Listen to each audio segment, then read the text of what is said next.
I think you have to really start thinking about this concept of the singularity and the concept of uselessness, because you never want to fall in one of those categories. You never want to fit in any of those categories, because I believe they sort of like suck you in like prey.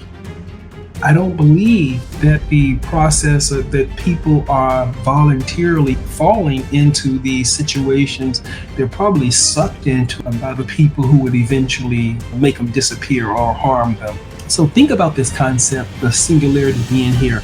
And so, what are some of the solutions? I think some of the solutions are you're going to have to retool. I mean, you're going to have to start learning.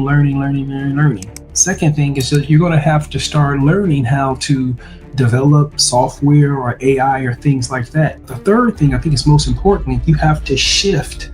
You have to make a shift from human managed organization to AI managed organizations. So if I have to look over the past 10 years, I've made the most resources or profits from like networks, like either investing in stock as a network or cryptocurrency as a network or things like that.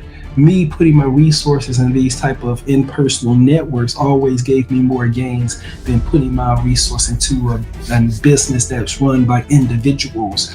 You know, typically the business that were run by individuals typically took all my profits, so and they kept them for themselves. But the networks that I involved in, like cryptocurrency platforms or stock, then I was able to put resources in those and those grow. So the one of the most important thing you probably need to start thinking about in terms of the singularity is, number one, you do not want to be caught with the have-nots, because I think that's a permanent structure. And you're going to have to start the process of adapting, transitioning out of the industrial revolution and beginning your new life in the information age. I don't believe it'll take too much time to retool.